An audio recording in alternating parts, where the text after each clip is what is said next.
ಎಲ್ಲರಿಗೂ ನಮಸ್ಕಾರ. ಥಟ್ ಅಂತ ಹೇಳಿ ಕ್ವಿಜ್ ಕಾರ್ಯಕ್ರಮಕ್ಕೆ ತಮಗೆಲ್ಲ ಸ್ವಾಗತ. ನಮ್ಮ ಚಂದನ ವಾಹಿನಿಯಲ್ಲಿ ವೈವಿಧ್ಯಮಯವಾದ ಕಾರ್ಯಕ್ರಮಗಳು ಪ್ರಸಾರ ಆಗ್ತಾ ಇವೆ. ಅವನ್ನು ತಾವೆಲ್ಲ ನೋಡಿಕೊಂಡು ಬರ್ತಾ ಇದ್ದೀರಾ, ಪ್ರೋತ್ಸಾಹವನ್ನು ಕೊಡ್ತಾ ಇದ್ದೀರಾ. ಅದಕ್ಕಾಗಿ ತಮಗೆ ಕೃತಜ್ಞತೆಗಳು. ಆದರೆ ಜಯಪ್ರಕಾಶ್ ನಾಗತಿಹಳ್ಳಿ ಅವರು ಕೇವಲ ಕಾರ್ಯಕ್ರಮದಲ್ಲಿ ಭಾಗವಹಿಸಿ ಕಾರ್ಯಕ್ರಮವನ್ನು ನೀಡೋದಕ್ಕಷ್ಟೇ ಅವರು ಸೀಮಿತವಾಗಿಲ್ಲ. ಕಾರ್ಯಕ್ರಮದಲ್ಲಿ ಯಾವ ಗಣ್ಯರನ್ನು ಭೇಟಿಯಾಗಿರ್ತಾರೆ, ಯಾರ ಜೊತೆ ಮಾತುಕತೆ ಆಡಿರ್ತಾರೆ, ಸಂದರ್ಶನವನ್ನು ಮಾಡಿರ್ತಾರೆ, ಆ ಸಂದರ್ಶನವನ್ನೇ ಆಧಾರವಾಗಿ ಇಟ್ಟುಕೊಂಡು ಪುಸ್ತಕಗಳನ್ನು ಬರೀತಾರೆ. ಅಂತಹ ಒಂದು ಪುಸ್ತಕ ವ್ಯಕ್ತಿತ್ವ ಚಂದನ, ಸುಂದರ ಬದುಕಿಗೆ ಸಂವಾದ. ಜಯಪ್ರಕಾಶ್ ನಾಗತಿಹಳ್ಳಿ ಪರಿವರ್ತನಾ ಮಾರ್ಗದರ್ಶಿ ಅವರು ಬರೆದಂಥ ಪುಸ್ತಕ ಇದು. ಈ ಪುಸ್ತಕದಲ್ಲಿ ಅವರು 10 ಜನರ ಜೊತೆ ತಾವು ಏನು ಸಂದರ್ಶನ ನಡೆಸಿದ್ದೀರಿ ಆ ಸಂದರ್ಶನವನ್ನು ಯಥಾವತ್ತಾಗಿ ಇದರಲ್ಲಿ ಪ್ರಕಟಿಸ್ತಾರೆ. ಪುಸ್ತಕ ದಣಿವರಿಯದ ಶಿಕ್ಷಕ ನ್ಯಾಯಮೂರ್ತಿ ಶಿವರಾಜ ಪಾಟೀಲ್, ಜ್ಞಾಪಕ ಶಕ್ತಿ NM ಬಿರಾದಾರ್, ಮನೋಭಾವ ರಾಮಚಂದ್ರ ಗುರೂಜಿ, ಸಕಾರಾತ್ಮಕ ಮನೋಭಾವ ಡಾಕ್ಟರ್ K ಭುಜಂಗಶೆಟ್ಟಿ, ದೃಷ್ಟಿಕೋನ ನೋಡುವ ನೋಟ ಜೀವನದ ಪಾಠ ವೈವಿ ಗುಂಡೂರಾವ್, ನಿತ್ಯೋತ್ಸವ S ಷಡಕ್ಷರಿ, ಒತ್ತಡ ನಿರ್ವಹಣೆ ಡಾಕ್ಟರ್ MS ತಿಮ್ಮಪ್ಪ, ಕನಸುಗಳು ಕುಮಾರ್ ಅನೀಶ್, ವ್ಯಕ್ತಿತ್ವ ನಿರ್ಮಾಣಕ್ಕೆ ಯೋಗದ ಕೊಡುಗೆ ಡಾಕ್ಟರ್ B ಅಮರನಾಥ್, ಧ್ಯಾನ ಮನಸ್ಸಿನ ಸ್ನಾನ ರಾಮಚಂದ್ರ ಗುರೂಜಿ. ಹೀಗೆ 10 ಜನ ಮಹನೀಯರನ್ನು ಭೇಟಿಯಾಗಿ ಅವರ ಕ್ಷೇತ್ರಕ್ಕೆ ಸಂಬಂಧಪಟ್ಟಂಥ ಮಾತುಕತೆ ನಡೆಸಿ, ಆನಂತರ ಫೋನ್ ಕಾರ್ಯಕ್ರಮ, ಜನನೂ ಸಹ ಫೋನ್ ಮಾಡಿ ಫೋನ್ ಮೂಲಕ ಪ್ರಶ್ನೆಯನ್ನು ಕೇಳಿ ಸಮಾಧಾನವನ್ನು ಏನು ಪಡೀತಾ ಇದ್ದರೂ ಆ ಕಾರ್ಯಕ್ರಮಗಳು ಪ್ರಸಾರವಾದವು. ಅದು ಈಗ ಪುಸ್ತಕ ರೂಪದಲ್ಲಿ ಪ್ರಕಟವಾಗಿದೆ. ಉದಾಹರಣೆಗೆ NM ಬಿರಾದಾರ್ ಅವರು ಜ್ಞಾಪಕ ಶಕ್ತಿಯ ಬಗ್ಗೆ ಮಾತಾಡ್ತಾರೆ. ಬಿರಾದಾರ್ ಅವರು ಒಂದು ಚಾಣಕ್ಯ ಅಕಾಡೆಮಿ ಅಂತ ನಡೆಸ್ತಾ ಇದ್ದಾರೆ. ಸಾವಿರಾರು ವಿದ್ಯಾರ್ಥಿಗಳು ಆ ಅಕಾಡೆಮಿಯಲ್ಲಿ ತರಬೇತಿಯನ್ನು ಪಡೆದು ಅನೇಕ ಸರ್ಕಾರಿ ಕೆಲಸ, ಸರ್ಕಾರೇತರ ಕೆಲಸಗಳಲ್ಲಿ ಅವರು ಇವತ್ತು ಕೆಲಸ ಮಾಡ್ತಾ ಇದ್ದಾರೆ. ಹೇಗೆ ಆ ನೆನಪಿನ ಶಕ್ತಿಯ ಬಗ್ಗೆ ಸುಳುಹುಗಳನ್ನು, ಗುಟ್ಟುಗಳನ್ನು ಹೇಳಿಕೊಡ್ತಾರೆ ಬಿರಾದಾರ್ ಅವರು. ಈ ಒಂದು ಪುಸ್ತಕದಲ್ಲಿ ಅದರ ಬಗ್ಗೆ ಮಾಹಿತಿ ಉಂಟು. ಎಡ ಅರೆಗೋಳ, ಬಲ ಅರೆಗೋಳ, ಮನುಷ್ಯನ ಮಿದುಳಲ್ಲಿ ಲೆಫ್ಟ್ ಹೆಮಿಸ್ಫಿಯರ್, ರೈಟ್ ಹೆಮಿಸ್ಫಿಯರ್ ಅಂತ 2 ಅರೆಗೋಳಗಳು ಉಂಟು. ಒಂದೊಂದು ಅರೆಗೋಳ ಒಂದೊಂದು ರೀತಿಯ ಕೆಲಸಕ್ಕೆ ಸೀಮಿತವಾದದ್ದು. ಎಡ ಅರೆಗೋಳ ತಾರ್ಕಿಕ ಮಿದುಳು, ಬಲ ಅರೆಗೋಳ ಭಾವನಾತ್ಮಕ ಮಿದುಳು. ಬದುಕಲ್ಲಿ ಲೆಕ್ಕಾಚಾರವೂ ಬೇಕಾಗುತ್ತೆ, ಭಾವನೆಗಳೂ ಬೇಕಾಗುತ್ತೆ. ಆ 2 ವಿಚಾರಗಳನ್ನು ಹದವಾಗಿ ಬೆರೆಸ್ಕೊಂಡು ಹೋಗೋದು ಹೇಗೆ ಅನ್ನೋದನ್ನು ಹೇಳ್ತಾರೆ. ಇಲ್ಲಿ ಒಬ್ಬ ಪ್ರಶ್ನೆ ಕೇಳ್ತಾನೆ. ತಾಳಿಕೋಟೆಯಿಂದ ಅಪ್ಪ ಸಾಹೇಬ್ ಅವರು ಕರೆ ಮಾಡ್ತಿದ್ದಾರೆ. ಅಪ್ಪ ಸಾಹೇಬ್ರ ನಮಸ್ಕಾರ ಹೇಳಿ ಅಂತಾರೆ. ಈಗ ವಿದ್ಯಾರ್ಥಿಗಳಿಗೆ ಜೂನ್ ಮತ್ತು ಜುಲೈ ಆರಂಭವಾಗಿ ಪಾಠ ಮಾಡಿರ್ತಾರೆ, ಆದರೆ ವರ್ಷದ ಕೊನೆ ಹೊತ್ತಿಗೆ ಮರ್ತು ಹೋಗ್ತೇವಲ್ಲ, ಯಾಕೆ ಅನ್ನೋದು ಪ್ರಶ್ನೆ ಈ ಹುಡುಗನದು. ಆಗ ಅಪ್ಪ ಸಾಹೇಬ್ ಅವರಿಗೆ ಹೇಳ್ತಾರೆ, ನೋಡಪ್ಪ, ನಾವು ಬರೀ ಓದಿದ್ರಲ್ಲಿ 10% ಮಾತ್ರ ನೆನಪಲ್ಲಿ ಉಳಿಯುತ್ತೆ. ನೆನಪಲ್ಲಿ ಉಳಿಬೇಕಾದ್ರೆ ಓದೋದ್ರ ಜೊತೆಗೆ ಬರೀಬೇಕು, ಬರೆಯೋದ್ರ ಜೊತೆಗೆ ಓದಿ ಬರೆದು ಕಲಿತದ್ದು ಏನಿದೆ ಅದನ್ನು ಮತ್ತೊಬ್ಬರಿಗೆ ವಿವರಿಸಿ ಹೇಳಬೇಕು. ಆಗಾಗ್ಗೆ ಪರಾಮರ್ಶನ, ರಿವ್ಯೂ ಮಾಡ್ತಾ ಇರಬೇಕು. ಹಾಗೆ ಮಾಡಿದ್ರೆ ಮಾತ್ರ ನೆನಪಲ್ಲಿ ಉಳಿಯುತ್ತೆ, ಇಲ್ಲದಿದ್ದರೆ ಇಲ್ಲ. ಹೀಗೆ ಹೇಳ್ತಾರೆ ಬಿರಾದಾರ್ ಅವರು. ಹೀಗೆ ಒಬ್ಬೊಬ್ಬ ಮಹನೀಯರ ಬದುಕಿನಿಂದ, ಅವರ ಅನುಭವದಿಂದ ಇಂತಹ ಸುಳ್ಳುಡಿಗಳು ಸಾಕಷ್ಟು ಸಿಗುತ್ತೆ ಈ ಒಂದು ಪುಸ್ತಕದಲ್ಲಿ. ಜಯಪ್ರಕಾಶ್ ನಾಗತಿಹಳ್ಳಿ ಪರಿವರ್ತನಾ ಮಾರ್ಗದರ್ಶಿ. ಇದುವರೆಗೂ 8 ಲಕ್ಷಕ್ಕೂ ಹೆಚ್ಚು ಜನಕ್ಕೆ ಇವರು ತರಬೇತಿಯನ್ನು ನೀಡಿದ್ದಾರೆ. ಅವರು ಬರೆದಂಥ ಕೃತಿ ವ್ಯಕ್ತಿತ್ವ ಚಂದನ, ಸುಂದರ ಬದುಕಿಗೆ ಸಂವಾದ. ಕಾರ್ಯಕ್ರಮವನ್ನು ಆರಂಭಿಸ್ತಾ ಇದ್ದೇವೆ. ಸ್ಪರ್ಧಿಗಳ ಪರಿಚಯ. ಮೊದಲ ಸ್ಪರ್ಧಿ. ಎಲ್ಲರಿಗೂ ನಮಸ್ಕಾರ. ನನ್ನ ಹೆಸರು ವಿದ್ಯಾಸಾಗರ್ ತಳೆವಾಡ್ ಅಂತ. ಬೆಂಗಳೂರಿನ ಚಿಮ್ಸಂದ್ರದಿಂದ ಬಂದಿದ್ದೀನಿ. ನಾನು ಒಂದು ಪ್ರೈವೇಟ್ ಕಂಪ್ನಿಯಲ್ಲಿ ಮ್ಯಾನೇಜರ್ ಆಗಿ ಕೆಲಸ ಮಾಡ್ತಾಯಿದ್ದೀನಿ. ಕ್ರಿಕೆಟ್ ಆಡುವುದು ಹಾಗೂ ಟ್ರಾವೆಲ್ ಮಾಡುವುದು ನನ್ನ ಹವ್ಯಾಸವಾಗಿದೆ. ವಿದ್ಯಾಸಾಗರ್ ಅವರಿಗೆ ಸ್ವಾಗತವನ್ನು ಕೋರ್ತಾ ಇದ್ದೇವೆ. ಮುಂದಿನ ಸ್ಪರ್ಧಿ. ಎಲ್ರಿಗೂ ನಮಸ್ಕಾರ. ನಾನು ಲಲಿತಮ್ಮ ಹಿರೇಮಠ ಕುಷ್ಟಗಿ ಕೊಪ್ಪಳ ಜಿಲ್ಲೆಯಿಂದ ಬಂದಿದ್ದೀನಿ. ನಾನು ಜನಪದ ಕಲಾವಿದೆಯಾಗಿ ಹಾಗೆ ಪುಸ್ತಕ ಓದೋ ಅಭ್ಯಾಸ ಮಾಡ್ಕೊಂಡಿದ್ದೀನಿ, ಪೇಪರ್ ಓದೋ ಅಂಥದ್ದು ಅಭ್ಯಾಸ ಮಾಡ್ಕೊಂಡಿದ್ದೀನಿ. ಜನಪದ ಕಲೆಯನ್ನು ಉಳಿಸಿ ಬೆಳೆಸುವಂಥ ಒಂದು ಕೆಲಸ ಮಾಡ್ತಾಯಿದ್ದೀನಿ. ಲಲಿತಮ್ಮ ಹಿರೇಮಠ ಅವರಿಗೆ ಸ್ವಾಗತವನ್ನು ಕೋರ್ತಾ ಇದ್ದೇವೆ.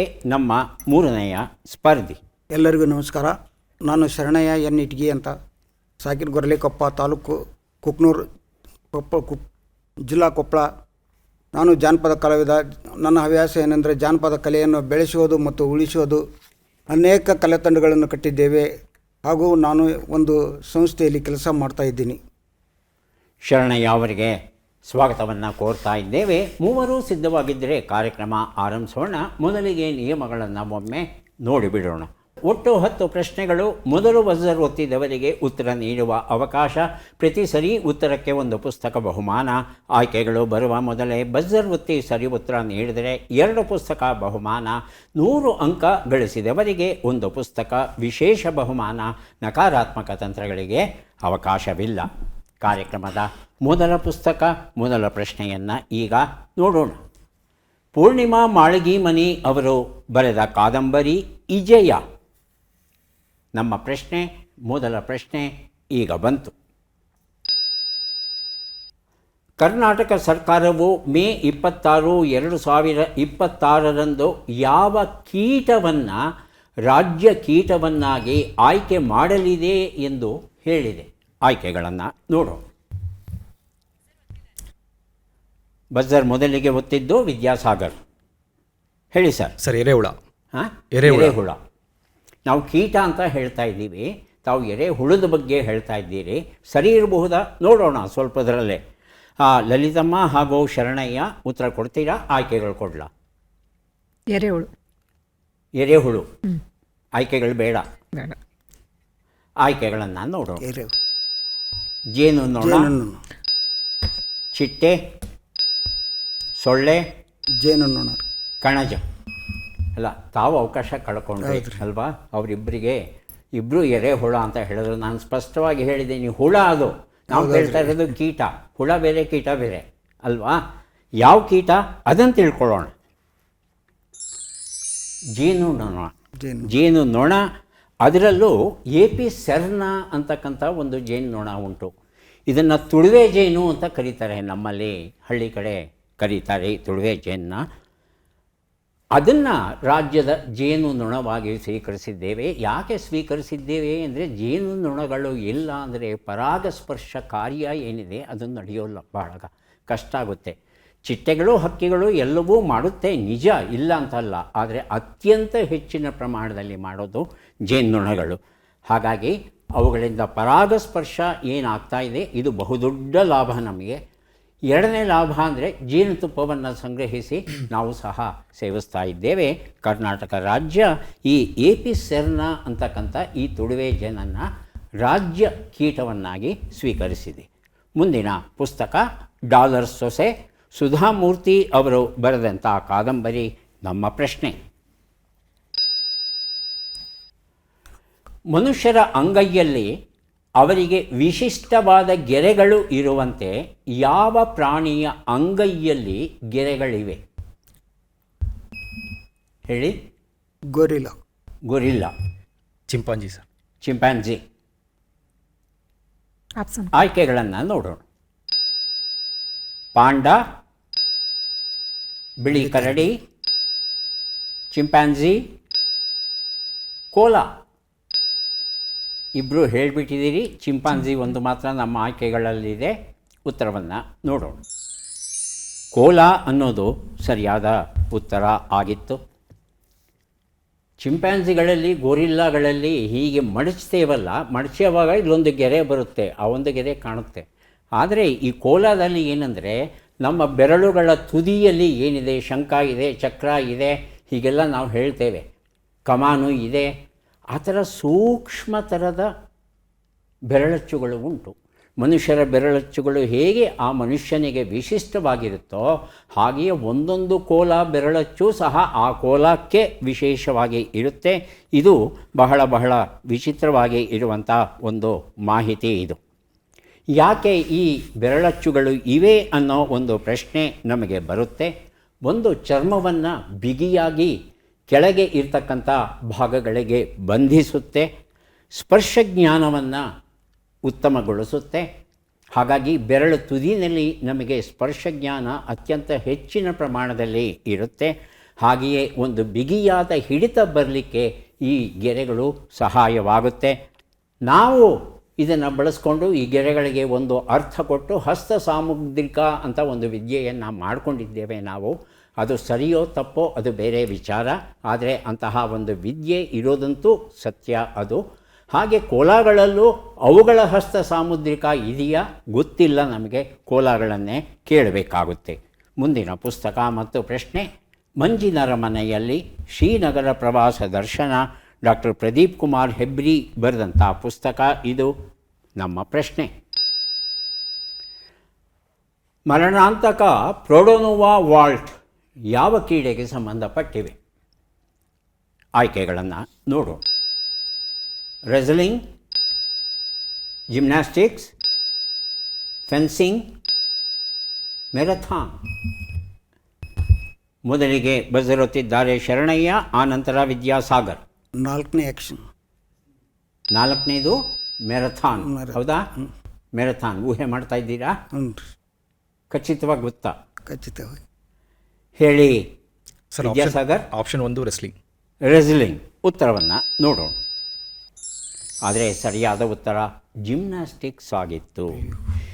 ಜಿಮ್ನಾಸ್ಟಿಕ್ಸಲ್ಲಿ ಈ ರೀತಿಯಾದ ಒಂದು ಅಪಾಯಕಾರಿಯಾದ ನೆಗೆತವನ್ನು ಮೊದಲ ಬಾರಿಗೆ ಮಾಡಿದವರು ಎಲೆನಾ ಪ್ರೊಡೊನೋವಾ ಅಂತಕ್ಕಂಥ ರಷ್ಯನ್ ದೇಶದ ಕ್ರೀಡಾಪಟು. ಏನು ಈ ಒಂದು ನೆಗೆತ ಯಾವ ರೀತಿ ಇದು ಅಪಾಯಕಾರಿ ಆದದ್ದು ಅಂದರೆ, ಒಂದು ಸಲ ಮೇಲಕ್ಕೆ ಹಾರಿ ಕೆಳಗಡೆ ಬಂದು 2 ಕಾಲುಗಳ ಮೇಲೆ ನಿಲ್ಲಬೇಕಲ್ಲ, ನಿಲ್ಲೋದಕ್ಕೆ ಮೊದಲೇ 2 ಸಲ ಗಾಳಿಯಲ್ಲಿ ಲಾಗ ಹಾಕ್ತಾರೆ.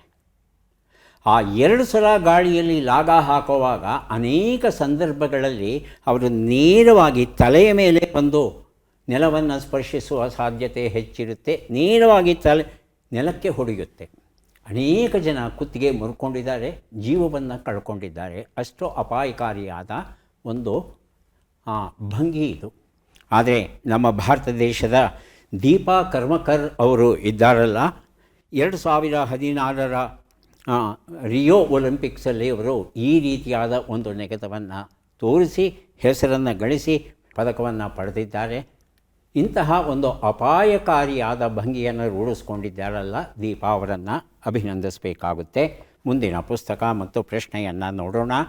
ಆಕಸ್ಮಿಕ ಆವಿಷ್ಕಾರಗಳು, ಡಾಕ್ಟರ್ ಎ.ಒ. ಆವಲಮೂರ್ತಿ ಅವರು ಬರೆದಂಥ ಪುಸ್ತಕ ಇದು. ನಮ್ಮ ಪ್ರಶ್ನೆ, ಬಿಟ್ಟಾಕ್ಷರಗಳನ್ನು ತುಂಬಿ. ಜ, ಜ, ರ, ನ, ಬ.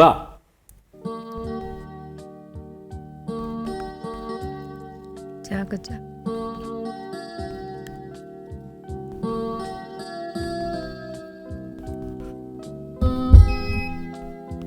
ಬಜರ್ ಒತ್ತಿದ್ದಾರೆ ಶರಣಯ್ಯ. ಜಾಣರಲ್ಲಿ ಒಬ್ಬ. ಇನ್ನೊಂದು ಸಲ ಹೇಳಿ. ಜಾಣ ಜಾಣರಲ್ಲಿ. ಜಾಣರಲ್ಲಿ ಎಷ್ಟಾಯಿತು? 6 ಅಕ್ಷರ ಆಯಿತು. ಇನ್ನು 4 ಅಕ್ಷರ ಕೊಡಿ. ನಮ್ಮ ಹಬ್ಬ. ಇನ್ಯಾರಾದರೂ ಉತ್ತರ ಕೊಡೋರಿದ್ದರೆ ಬಜರ್ ಒತ್ತಿ ಉತ್ತರ ಕೊಡಿ. ಹೇಳಿ ವಿದ್ಯಾಸಾಗರ್. ಜಾಣರಲ್ಲಿ ನಗೆ ಹಬ್ಬ. ಜಾಣರಲ್ಲಿ ನಗೆ ಹಬ್ಬ. ಲಲಿತಮ್ಮ. ರಾಜ್ಯರಲ್ಲಿ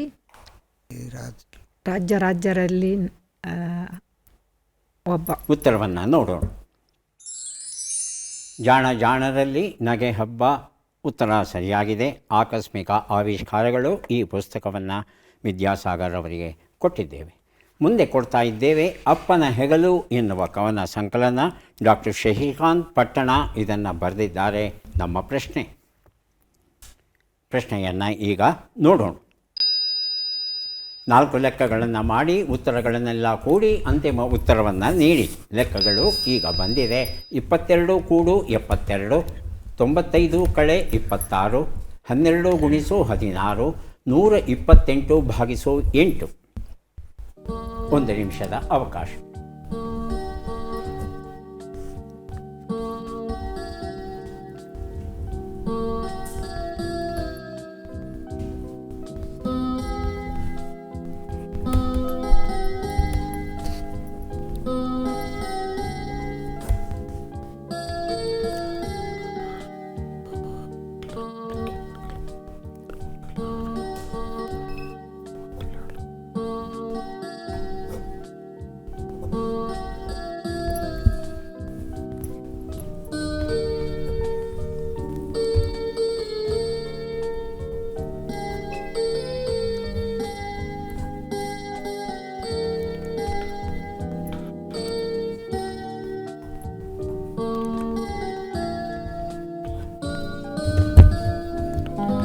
ಲೆಕ್ಕ ಪೂರ್ಣವಾಗಿದ್ದರೆ ಬಜರ್ ಒತ್ತಿ ಉತ್ತರವನ್ನು ಕೊಡಿ. ಹೇಳಿ ವಿದ್ಯಾಸಾಗರ್. ಸರ್ 371. 371. ಶರಣಯ್ಯ. 361. 360. ಲಲಿತಮ್ಮ. 269. ಉತ್ತರವನ್ನು ನೋಡ್ತಾ ಹೋಗೋಣ. ಒಂದು ಉತ್ತರ 94, 69, 192, 16 ಎಲ್ಲವನ್ನು ಕೂಡಿದ್ರೆ 371 ಬಂದಿದೆ. ಈ ಉತ್ತರವನ್ನು ವಿದ್ಯಾಸಾಗರ್ ಕೊಟ್ಟಿದ್ದಾರೆ. ಅಪ್ಪನ ಹೆಗಲು ಈ ಪುಸ್ತಕವನ್ನು ಕೊಟ್ಟಿದ್ದೇವೆ. ಹಾರಿದಷ್ಟು ಆಕಾಶ ಎನ್ನುವ ನಾಟಕದ ಪುಸ್ತಕ ಶ್ರೀ ಗುರುರಾಜ್ ಅವರು ಇದನ್ನು ಬರೆದಿದ್ದಾರೆ. ನಮ್ಮ ಪ್ರಶ್ನೆ ಈಗ ಬಂತು. ಪ್ರಶ್ನೆಯನ್ನು ನೋಡೋಣ. ಈ ಅಕ್ಷರಗಳನ್ನು ಸರಿಯಾಗಿ ಜೋಡಿಸಿ. ಅಕ್ಷರಗಳು ಹ, ಉ, ರಿ, ರೇ, ರು, ಸಿ, ಸಿ, ದ.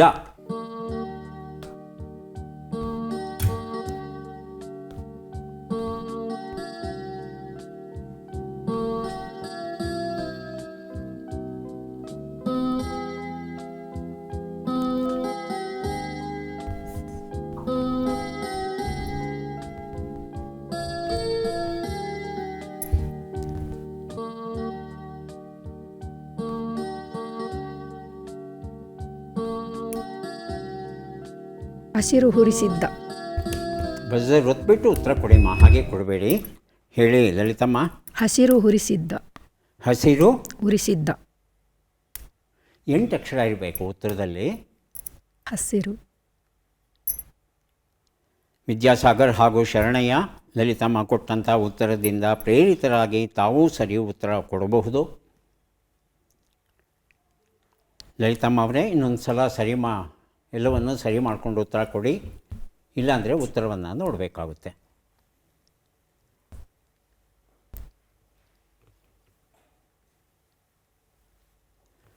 ಉತ್ತರವನ್ನು ನೋಡೋಣ. ಹಸಿರು ಹುಸಿ. ಹಸಿರಿದ್ದರೆ ಹುಸಿರು. ಹಸಿರಿದ್ದರೆ ಹುಸಿರು, ಅದು ಸರಿಯಾದ ಉತ್ತರ ಆಗಿತ್ತು. ಹಾರಿದಷ್ಟು ಆಕಾಶ ಈ ಕೃತಿ ನನ್ನಲ್ಲೇ ಉಳಿಬೇಕಾಗಿ ಬಂದಿದೆ. ಈಗ 4 ಪುಸ್ತಕಗಳನ್ನು ಕೊಡುವಂಥ ಕ್ಷಣ ಬಂತು. ಪ್ರಶ್ನೆ ಬರ್ತಾ ಇದ್ದ ಹಾಗೆ ಉತ್ತರ ಕೊಟ್ಟರೆ 4 ಪುಸ್ತಕ, 1 ಸುಳುಹನ್ನು ತಗೊಂಡ್ರೆ 3 ಪುಸ್ತಕ, 2 ಸುಳುಹನ್ನು ತಗೊಂಡ್ರೆ 2 ಪುಸ್ತಕ, 3 ಸುಳುಹನ್ನು ತಗೊಂಡು ಉತ್ತರ ಕೊಟ್ಟರೆ 1 ಪುಸ್ತಕ. ಪ್ರಶ್ನೆ ಈಗ ಬಂತು. ಕನ್ನಡ ರಂಗಭೂಮಿ ಕಿರುತೆರೆ ಹಿರಿತೆರೆಯ ಹಿರಿಯ ನಟಿ. ಸುಳುಹು 1. ಪತಿ ಬೆಳವಾಡಿ ನಂಜುಂಡಯ್ಯ ನಾರಾಯಣ. ಸುಳಿವು 2. ಮೊಮ್ಮಗಳು ಸಂಯುಕ್ತ ಹೊರನಾಡು. ಈಕೆಯು ಚಿತ್ರರಂಗದಲ್ಲಿದ್ದಾಳೆ. ಸುಳಿವು 3. ಪ್ರೊಫೆಸರ್ ಹುಚ್ಚುರಾಯ, 2 ಕನಸು, ಪಲ್ಲವಿ ಅನುಪಲ್ಲವಿ ಇವರು ನಟಿಸಿದ ಮುಖ್ಯ ಚಿತ್ರಗಳು. ಯಾರು ಈ ನಟಿ? ಹೇಳಿ ವಿದ್ಯಾಸಾಗರ್. ಜೂಲಿ ಲಕ್ಷ್ಮಿ. ಜೂಲಿ ಲಕ್ಷ್ಮಿ. ಇನ್ಯಾರಾದರೂ ಉತ್ತರ ಕೊಡೋರಿದ್ದೀರಾ? ಉತ್ತರವನ್ನು ನೋಡೋಣ. ಭಾರ್ಗವಿ ನಾರಾಯಣ್ ಸರಿಯಾದ ಉತ್ತರ ಆಗಿತ್ತು. ಈಗ 3 ಪುಸ್ತಕವನ್ನು ಕೊಡೋದಕ್ಕೆ ಸಿದ್ಧವಾಗಿದ್ದೇವೆ. ಪದಬಂಧ ಬಂದಿದೆ. ಸುಳುಹುಗಳನ್ನು ಈಗ ನೋಡೋಣ. ಸುಳುಹುಗಳು: ಹಂಗಣೆ, ಹೀಯಾಳಿಸುವಿಕೆ, ಹೆಚ್ಚಾದುದು, ಅಧಿಕವಾದದ್ದು, ಹೆಡ್ಡ, ದಡ್ಡ.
ಹೇಳಿ ಶರಣಯ್ಯ. ಒಂದು ಉತ್ತರ: ಒಂದು ಅಸೂಯೆ ಪಡು. ಹಂಗಣೆ, ಹೀಯಾಳಿಸುವಿಕೆ.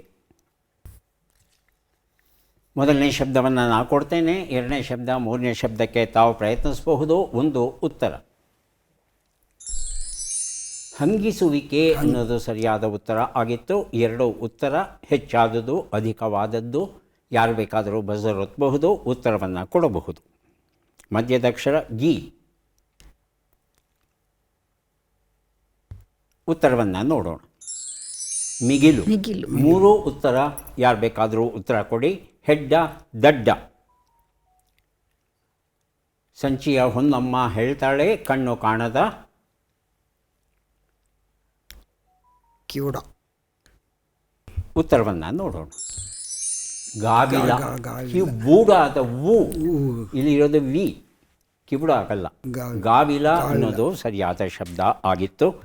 ಈಗ ಬಂದಿದ್ದೇವೆ ಕನ್ನಡದ ಸವಿಯನ್ನು ಸವಿಯೋದಕ್ಕೆ. ಹಾ ಸವಿಗನ್ನಡ. ಕೊಟ್ಟ ವಿಷಯದ ಮೇಲೆ 1 ನಿಮಿಷ ಮಾತಾಡಬೇಕು. ತಡವರಿಸಬಾರ್ದು, ನಿಲ್ಲಿಸಬಾರ್ದು, ತೊದಲಬಾರ್ದು, ವಿಷಯ ಬಿಟ್ಟು ಹೋಗಬಾರ್ದು. ಮಾತಿನ ಓಘ ಏಕರೂಪವಾಗಿರಬೇಕು. ಇಂಗ್ಲೀಷ್ ಪದಗಳನ್ನು ಬಳಸಬಾರ್ದು. 3 ಸ್ಪರ್ಧಿಗಳು 1 ನಿಮಿಷ ಕಾಲ ಮಾತಾಡಿದ್ರೆ 3ರಿಗೂ ಪುಸ್ತಕಗಳು ದೊರೆಯುತ್ತೆ. ಅನುಮಾನ ಇಲ್ಲ. ಮೊದಲಿಗೆ ವಿದ್ಯಾಸಾಗರ್, ಸಿದ್ಧವಾಗಿದ್ದೀರಾ? ಸಿದ್ಧ ಸರ್. ಮಾವಿನ ಹಣ್ಣು. ಮಾವಿನ ಹಣ್ಣು ನಮ್ಮ ದೇಶದ ಹಣ್ಣುಗಳಲ್ಲಿ ಒಂದು ಪ್ರಮುಖವಾದ ಹಣ್ಣು. ನಮ್ಮ ದೇಶದಲ್ಲಿ ಬಹಳ ತರಹದ ವಿಧವಾದ ಮಾವಿನ ಹಣ್ಣುಗಳನ್ನು ಬೆಳೆಯುತ್ತಾರೆ. ಮಾವಿನ ಹಣ್ಣು ನಮ್ಮ ದೇಶದ ಎಷ್ಟು ಸಲ ತೊಡವರ್ಸದೆ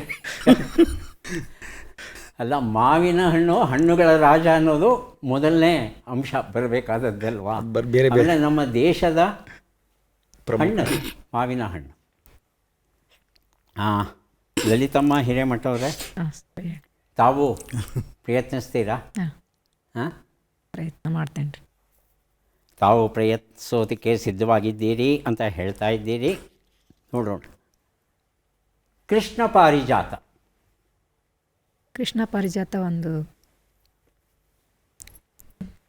ನಿಲ್ಲಿಸ್ಬಿಟ್ರಿ. ಶರಣಯ್ಯ. ನೋಡ್ರಿ. ರಣದುಂದುಬಿ.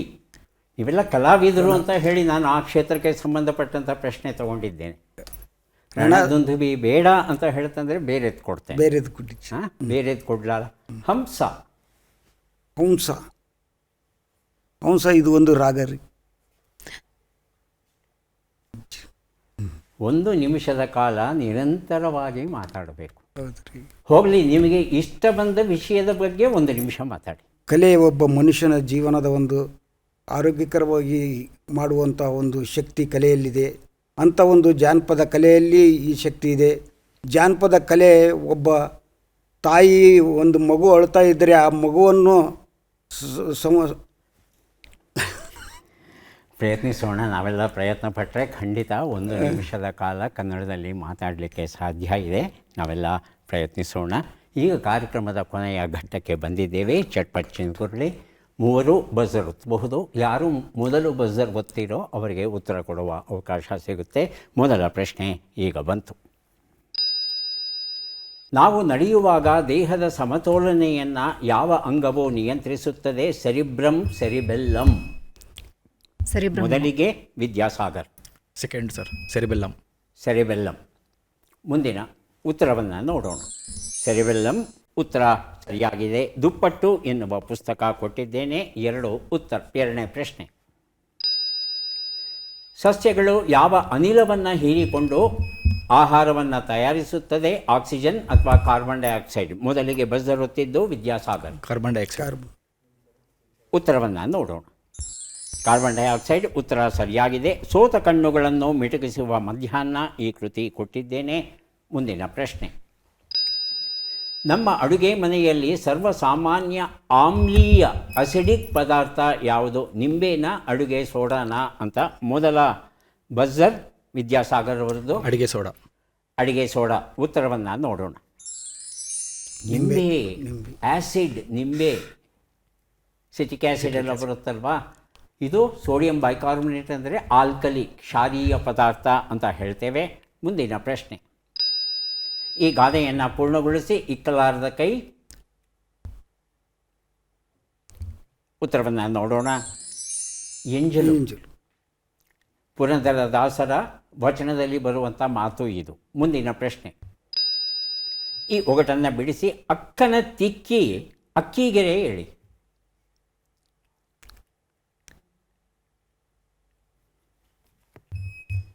ಹೇಳಿ. ಚಾಪೀಸ್. ಉತ್ತರವನ್ನು ನೋಡೋಣ. ರಂಗವಲ್ಲಿ.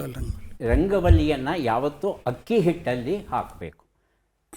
ಅಕ್ಕಿ ಹಿಟ್ಟಲ್ಲಿ ಹಾಕಿದರೆ ಹಕ್ಕಿಗಳು ಬಂದು ತಿನ್ನುತ್ತೆ.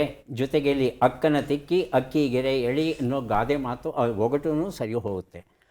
ಸಾಂಪ್ರದಾಯಿಕವಾಗಿ ಅಕ್ಕಿ ಹಿಟ್ಟಲ್ಲೇ ರಂಗವಲ್ಲಿ ಹಾಕಬೇಕು. ಈಗ ಯಾರಿಗೆ ಎಷ್ಟು ಪುಸ್ತಕ ಬಂದಿದೆ ಅದನ್ನು ನೋಡುವ ಕ್ಷಣ ಈಗ ಬಂತು. ವಿದ್ಯಾಸಾಗರ್ ಅವರಿಗೆ 44 ಪುಸ್ತಕ ತಮಗೆ ಸಿಗ್ತಾ ಇದೆ. ಪುಸ್ತಕಗಳನ್ನು ಸ್ವೀಕರಿಸಿ ಕಾರ್ಯಕ್ರಮದಲ್ಲಿ ಭಾಗಿಯಾಗಿದ್ದಕ್ಕೆ ತಮಗೆ ಅಭಿನಂದನೆಗಳನ್ನು ಸಲ್ಲಿಸ್ತಾ ಇದ್ದೇವೆ. ಅಭಿನಂದನೆಗಳು. ಲಲಿತಮ್ಮ ಅವರಿಗೆ ಮತ್ತದೇ ಮಳೆ ಮತ್ತದೇ ನೆನಪು, ಲಕ್ಷ್ಮಣ ಶರೇಗಾರ ಬರೆದ ಕಥೆಗಳ ಪುಸ್ತಕ ಚೆನ್ನಾಗಿದೆ, ತಮಗೆ ಸಿಕ್ಕಿದೆ. ಶರಣಯ್ಯ ಅವರಿಗೆ ನಾನಾರು ಪೂಜ್ಯ ಶ್ರೀ ಸಿದ್ದೇಶ್ವರ ಮಹಾಸ್ವಾಮಿಗಳ ಪ್ರವಚನಗಳ ಕೃತಿ ಬಹಳ ಒಳ್ಳೆಯ ಪುಸ್ತಕ, ತಮಗೆ ಸಿಕ್ಕಿದೆ, ಅಭಿನಂದನೆಗಳು.